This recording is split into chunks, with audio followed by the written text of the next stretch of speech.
결국 불경기는 더 심해질 것이다. 그 과정 안에서 금리 인하 속도는 빨라질 것이고 그 이후에 시장은 우상향 패턴을 보일 거라는 겁니다. 혁신 업종에 해당되는 이 네 가지 섹터는 앞으로 이제 계속 각광받을 가능성이 매우 높은 섹터들입니다.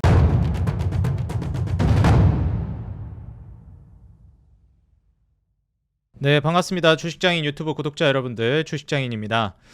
간밤에 이제 트럼프의 관세 발언이 또 있었고요. 그리고 이제 어제 CPI 소비자 물가 지수 미국에서 발표된 것에 이어서 간밤에 이제 미국의 PPI 생산자 물가 지수 역시도 발표가 됐습니다. 뭐 관세 관련된 얘기는 자고 일어나면 계속해서 업데이트가 되고 있기 때문에 뭐 이걸 따라간다라는 것 자체도 일반적인 투자자들 입장에서는 저는 뭐 말이 된다라고 생각하진 않고요. 결국 이제 이 관세라는 것도 우리 구독자 여러분들 그리고 제 영상을 꾸준히 시청해 오신 분들은 어느 정도 이제는 다 해석이 되고 있을 거라 생각됩니다. 관세라는 건 결국 협상 카드일 뿐 이걸 인해서 뭐 직접적으로 물가가 슈팅은 나올 수 있겠으나 우리가 생각하는 것만큼 이제 강력하게 나올 가능성은 좀 적어 보인다. 이렇게 좀 저는 지속적으로 강조를 드리고 싶고요. 그래서 오늘 이제 관련해서 우리 구독자 여러분들과 우리가 투자 전략을 어떻게 짜나가야 될지 오히려 이 위기를 어떻게 이제 우리가 헤쳐나가야 될지 화면 통해서 같이 한번 살펴보도록 하겠습니다. 자, 일단 간밤에 우리가 가장 먼저 살펴봐야 될 만한 이슈 바로 이제 물가지수, 이번에는 소비자 물가지수가 아닌 생산자 물가지수가 발표됐습니다. 3.5% 정도 이제 상승을 하고 있는 게 지난달 수치였는데 이번에 3.2%로 생산자 물가지수 상승세가 꺾이기 시작했습니다. 뭐 어제 소비자 물가지수 같은 경우에도 꺾이면서 2%대로 떨어졌고 2.8%까지 이제 PPI 같은 경우에도 3.2%까지 떨어지고 있어요. 뭐 사실 유가가 지속적으로 떨어지고 있는 흐름이기 때문에 아주 자연스러운 현상이라고 저는 생각됩니다. 지금 현재 유가 수준을 우리가 좀 미루어 봤을 때는 뭐 다음 달에 발표되는 소비자 물가 지수나 생산자 물가 지수 역시도 크게 다르지 않을 거라고 보여져요. 더 떨어질 가능성이 높고 지금 이 관세 관련해 가지고 말이 많지만 과연 관세가 지금 물가를 끌어올리고 있느냐라고 지표를 보면 지표로 봤을 땐 그렇지 않거든요. 물론 뭐 나중에는 튀어오를 수 있겠다라는 불안감이 있지만 현재 딱 수치만 놓고 보면 그렇지 않다라는 거예요. 그래서 이런 부분들을 지금 미국에서도 저는 계속 강조하고 있다라고 생각이 들고요. 뭐 관세 관련된 얘기는 계속해서 나오고 있습니다. 이 관세에서 굉장히 중요한 부분 중에 하나 우리가 이제 좀 건드릴 수 있을 만한 부분 중에 하나가요. 맨 처음에는 이 원자재 쪽에다가 부과하고 그 다음에는 산업에다가 이제 부과를 하기 시작했잖아요. 그 다음으로 이제 또 관세를 부과하기가 굉장히 좋은 품목 중에 하나가 바로 주류입니다. 우리가 뭐 와닿게 말씀을 드리자면 해외여행 갔다가 막 술이나 담배 같은 거 많이 사오잖아요. 그래서 이 주류에 붙는 관세 자체가 정말 천문학적입니다. 그래서 가격 차이도 엄청나잖아요. 그래서 이 술이라는 카테고리에서는 세금적인 부분이 굉장히 많이 작용을 하는 카테고리 중에 하나예요. 그래서 여기에 대해서 제가 어제 말씀드리려다가 생각이 안 났던 게 캐나다에서 미국에 이제 관세 부과한다라고 하면서 보복 관세 관점으로 주류에다 부과한다. 그래서 미국의 어떻게 보면 정통성에 해당되는 이제 테네시 위스키 잭 다니엘에다가 관세를 이제 부과하겠다. 막 이렇게 탁 꼬집어가지고 또 얘기하기도 했거든요. 위스키, 미국산 위스키에다 이제 관세 부과하겠다. 근데 이제 또 테네시라는 데가 어딥니까? 완전 시뻘건 데잖아요. 그러다 보니까 이 약간 좀 정당을 특정 지어가지고 조금 더 이제 그 상징하는 의미를 담아서 관세를 타겟팅한 게 아니냐 이런 얘기들도 좀 나오고 있습니다. 어찌됐건 지금 이제 트럼프 같은 경우에도 그러다 주류를 건드렸어? 하니까 지금 미국 위스키의 50%, 유럽산 와인에는 내가 200% 보복 관세하겠다. 지금 이런 얘기가 나오고 있죠. 지금 뭐 프랑스라든지 다른 이제 유럽 국가들 같은 경우에도 와인으로 굉장히 유명하죠. 특히나 이제 뭐 스코틀랜드는 이제 스카치 위스키 굉장히 유명하기도 하고요. 그 다음에 이제 와인 같은 경우에도 뭐 이탈리아라든지 이탈리아가 맞는지 모르겠는데 제가 지금 바로 기억이 안 나는데 보롤로였나? 예. 와인이 굉장히 이제 유명하죠. 그래서 와인 하면 이제 이탈리아라든지 프랑스 이런 국가들이 또 이제 유명하기 때문에 유럽산 와인에다가 이제 200% 보복 관세를 하겠다 얘기가 나오고 있습니다. 특히 이제 뭐 포르투갈 같은 경우에도 포르투 와인이 굉장히 또 유명하잖아요. 그래서 이런 부분들을 좀 건드리고 있다라고 좀 보여져요. 지금 트럼프 대통령, 미국 대통령이 SNS에 이제 올린 글에서 미국을 이용하기 위한 목적만으로 태동된 EU가 지금 위스키에 더러운 50% 관세를 부과했다. 더러운 50% 관세. 야, 표현이 아주 그냥 아주 극단적이에요. 그래서 이제 더러운 50% 관세 좀 웃긴데 뭔가.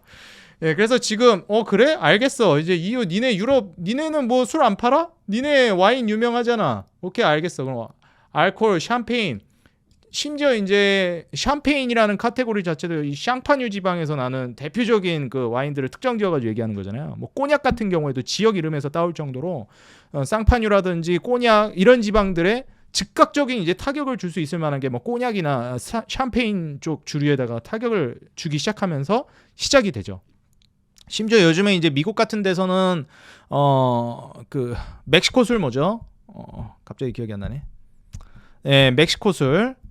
그쪽에다가 이제 또 젊은 MZ들 세대에서 요즘에는 멕시코 술 쪽으로 이제 많이 트렌드가 넘어가고 있다 하더라고요. 제가 지금 멕시코 술 이름이 갑자기 기억이 안 나는데, 그래서 그쪽으로 지금 많이 좀 넘어가고 있는 추세라 이거 그냥 뭐 와인, 위스키, 특히 와인 같은 경우에는 옛날 사람들이나 먹지 뭐 요즘 젊은 사람들이 많이 즐기나? 약간 이런 관점으로 좀 대놓고 그냥 관세를 때려버린 것 같아요. 그래서 위스키에 이제 50% 관세했다 테네시 위스키, 특히 이제 잭 다니엘을 딱 특정 짓기도 하고 막 이랬으니까 이제 와인, 샴페인, 알코올 제품 200% 관세하겠다면서 이 주류에 있어서도 맞불 관세를 놓고 있는 상황이라고 보시면 될 것 같아요.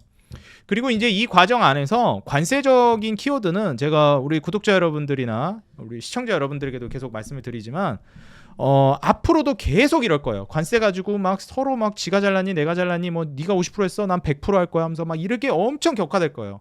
근데 이제 항상 말씀드리지만 이런 관세적인 부분 이 재료 자체가 이미 많이 소진이 되고 있는 단계입니다. 그래서 우리가 생각하는 것만큼 그 정도로 이제 관세가 시장에 타격을 줄 것인가, 이거는 좀 생각을 해봐야 돼요. 뭐 물가의 이제 상호관세 부분들도 제가 언급드렸듯이 생각한 만큼 상호관세로 인한 물가 슈팅은 나오지 않을 것으로 보여진다. 뭐 제가 지난 영상들에서도 몇 번 얘기했듯이 상호관세라는 게 다 같이 관세를 똑같이 올리냐 아니면 똑같이 내리냐인데, 지금 같은 불경기에서는 다 같이 죽자는 관점으로 똑같이 올리면 그 국가는 진짜 도태되는 겁니다. 왜냐하면 트럼프는 딱 얘기했던 게 상호관세라는 게 니네야 나라한테 많이 부과하겠다라는 게 아니라 니네가 부과한 만큼 우리도 똑같이 부과하겠다라는 거거든요. 동등하게.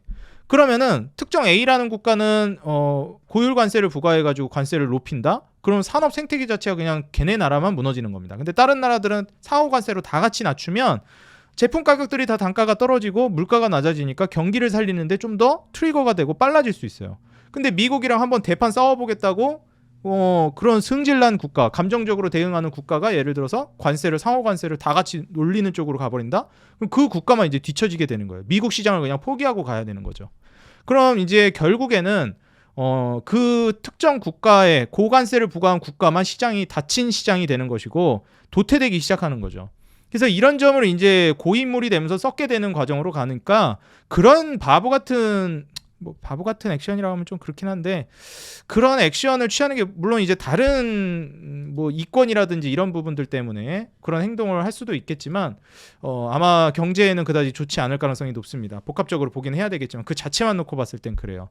그래서 그런 관점에서 봤을 때는 전반적으로 이제 상호관세는 낮은 상호관세를 서로 부과하는 방향으로 갈 가능성이 굉장히 높고, 그로 인한 이제 물가 하락을 더 트리거적으로 관세가 오히려 물가를 낮추는 효과를 가져올 겁니다.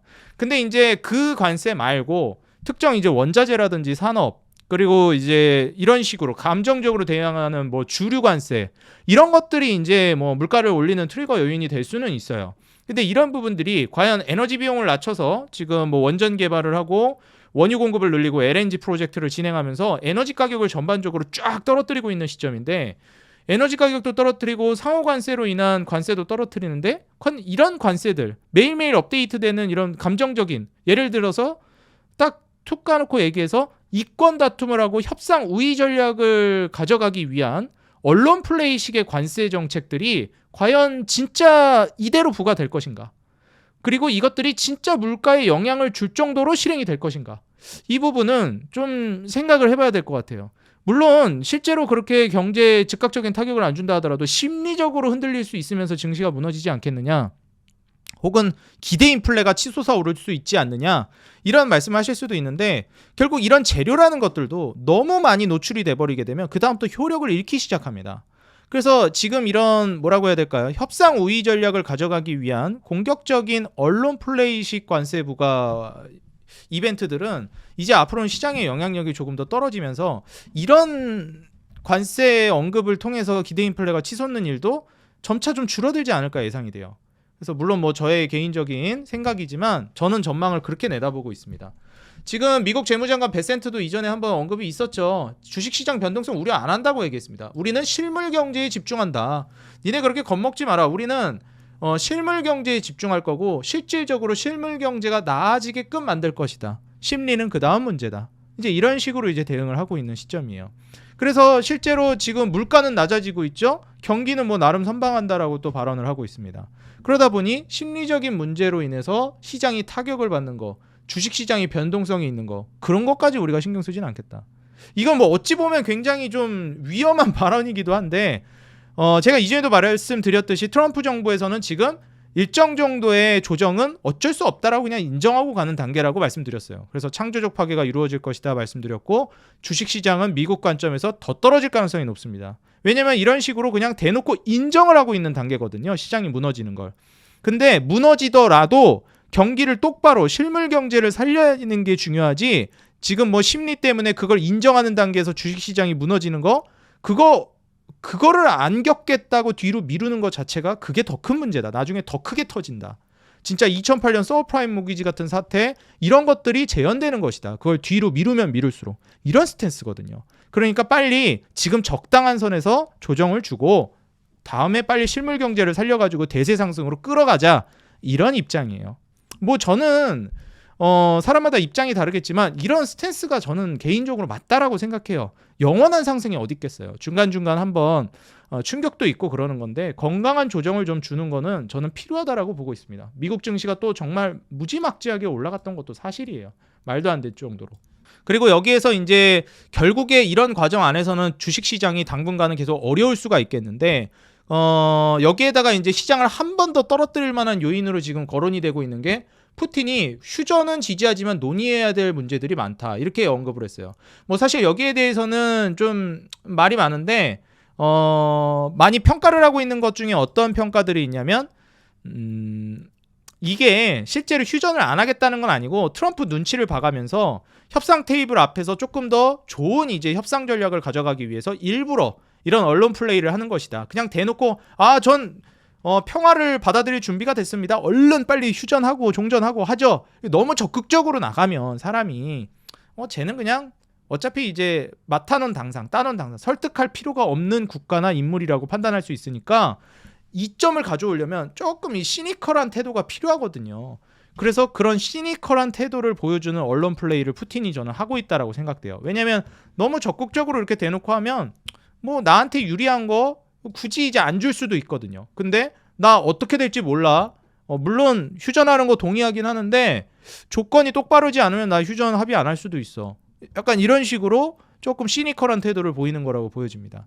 그럼 시장은 당연히 여기에 불안감을 느끼고 떨어질 건데 이건 협상 우위 전략을 가져가기 위한 언론 플레이라고 보고 있어서 실질적으로 이걸로 인한 시장 하락은 나올 수 있겠지만 막 우려할 만한 그렇다고 해서 막 휴전이 안 될 정도로 막 악화될 것이냐 그렇게 보고 있진 않아요. 그래서 딱 언론 플레이 정도다 하면서 이제 생각을 하시면 될 것 같아요. 뉴욕타임즈에서도 푸틴이 지금 트럼프 눈치 보면서 휴전을 늦추려고 하고 있다 이렇게 평가하고 있어요. 저도 여기에 조금 동의하는 게 휴전이 늦어지면 늦어질수록 빨리 휴전을 하고 싶어하는 국면으로 갈 가능성이 높거든요. 전 세계 국가들이 미국도 그렇고.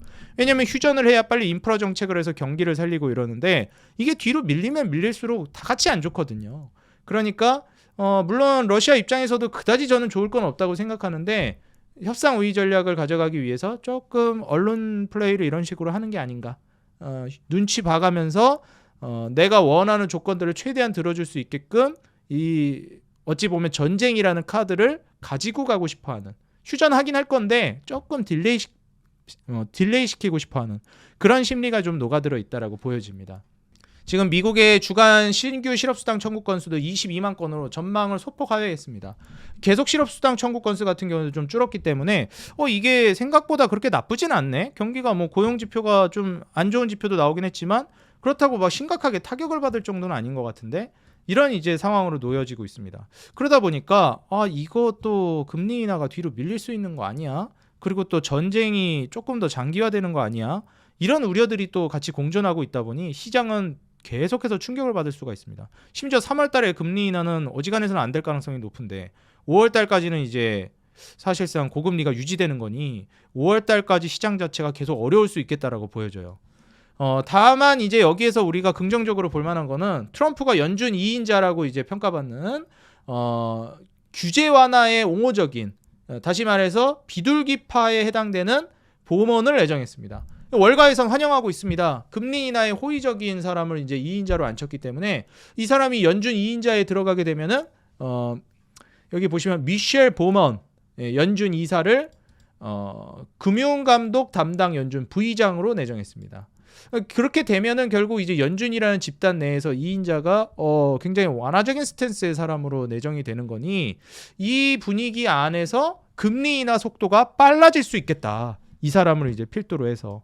왜냐면은 연준 안에서도 이런 분위기의 이사들이라든지 2인자 그리고 고위의 이제 위치에 있는 사람들이 채워지게 되면 결국 의사결정을 내릴 때 금리 인하를 좀 더 뒤에 하려고 했다가도 좀 더 빨리 할 수 있게 되는 거죠. 비둘기파적인 성향의 사람들이 많아지게 되면.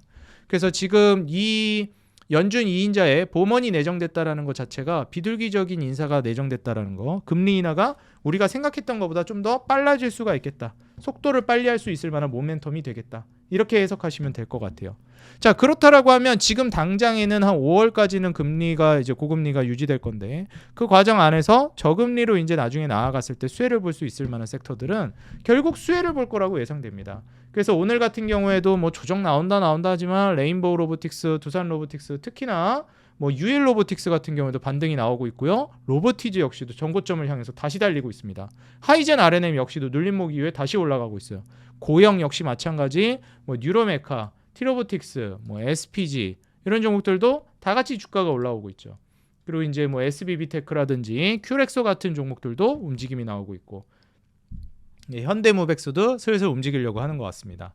그래서 이제 결국에는 AI, 로봇, 제약바이오가 금리 인하가 이제 시작되면 수혜를 받을 수 있을 만한 대표 섹터들이기 때문에 지금 오늘 뭐 알테오젠 같은 경우에도 주가가 다시 튀기 시작하고 있죠. 뭐 6%대 이제 강세를 보여주고 있고, 추후에 이 제약바이오나 이제 로봇 관련된 종목들은 계속해서 이제 주가 상승을 가져갈 가능성이 있어요.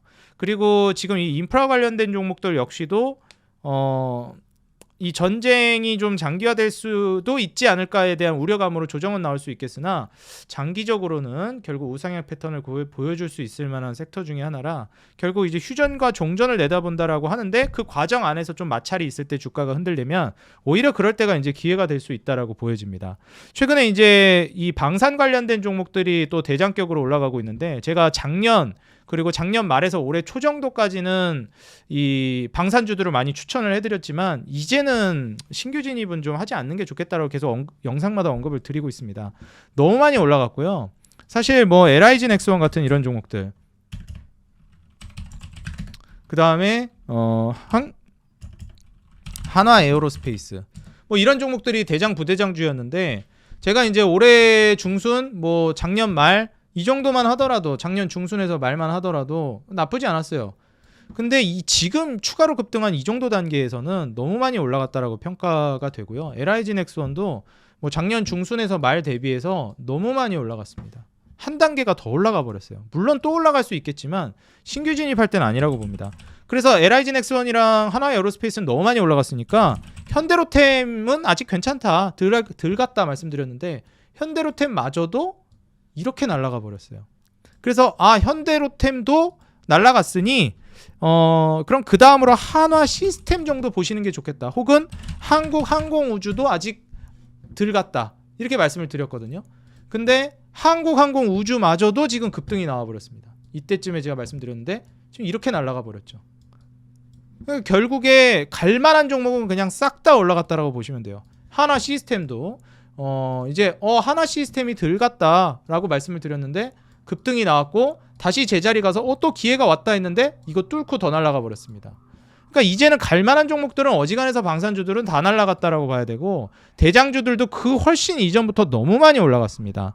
물론 지금 당장의 시장을 장악하고 있는 거는 방산주가 맞지만 그 이후까지 이제 주도를 할 것이냐는 조금 여기서부터는 과열 양상으로 접어들 가능성이 높은 시점이라고 보여져요. 물론 장기적으로 이제 미국이 전 세계에 이제 그 경찰 역할을 하지 않는다. 그러면서 각국의 방위비가 올라가는 거는 장기적으로 계속 모멘텀이 있을 것 같지만 추세적으로 봤을 때는 한 차례 좀 꺾일 가능성이 꽤 높다라고 보여집니다. 그래서 신규 진입을 고려하시는 분들은 지금 신규 진입을 하기에는 다소 좀 무리가 있지 않을까, 조심해야 될 만한 시점이 아닐까 생각이 들어서 제가 말씀드리는, 오히려 지금 눌림목 기회를 주고 있는, 그리고 금리 인하가 추후에 진행됐을 때 수혜를 볼 수 있을 만한 섹터, 로봇이라든지 제약바이오, AI 이런 쪽을 좀 더 각별하게 눈여겨보시는 게 좋겠고요.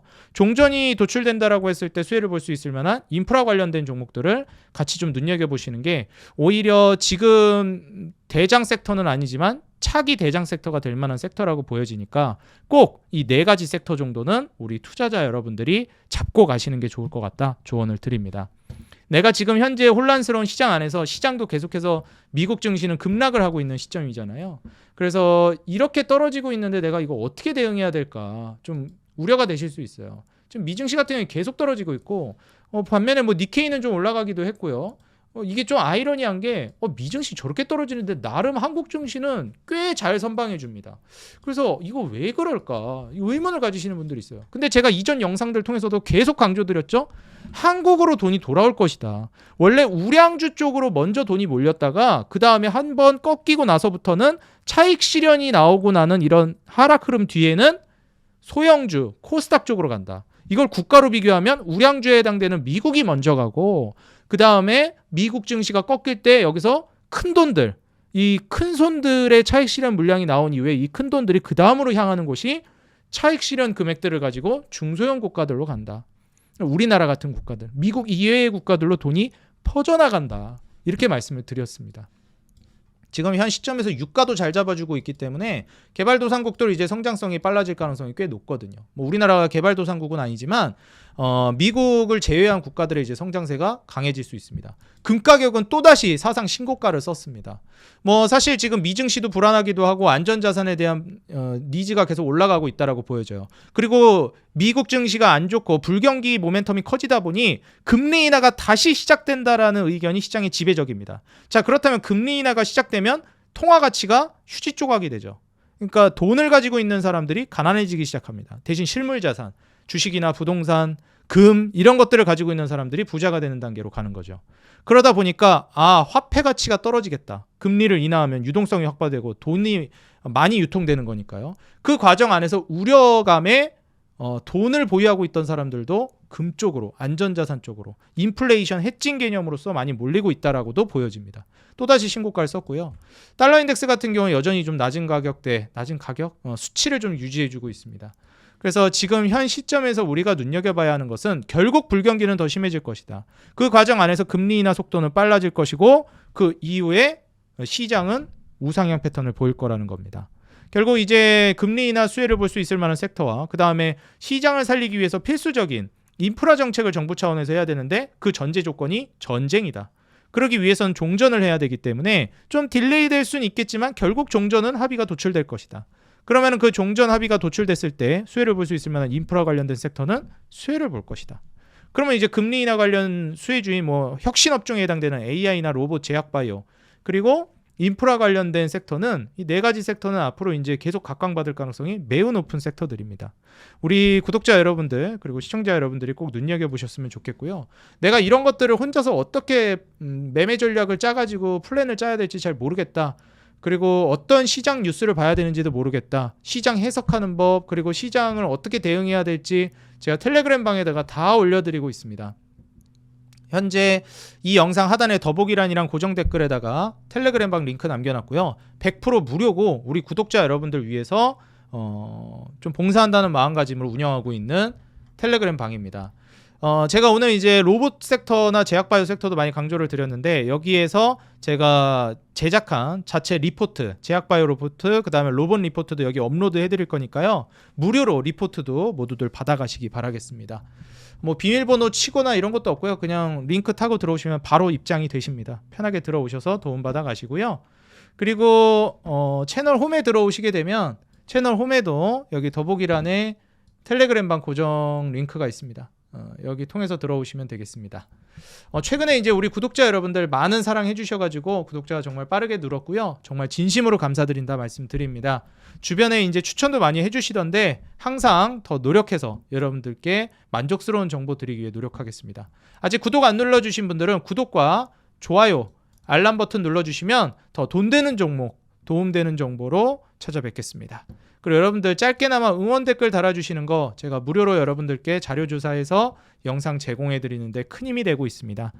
짧게나마 시간 내셔서 댓글 달아주시면 감사하겠습니다. 항상 우리 구독자 여러분들의 수익 그리고 우리 시청자 여러분들의 수익을 위해서 열심히 달려가 보도록 하겠고요. 개인 투자자 여러분들의 수익 하나만을 위해 여러분들이 돈을 벌어야 제가 돈을 번다는 모토로 앞으로도 꾸준히 정진해 나가도록 하겠습니다. 지금까지 주식장인이었고요. 기회를 잡는 하루 되시기 바라겠습니다. 감사합니다.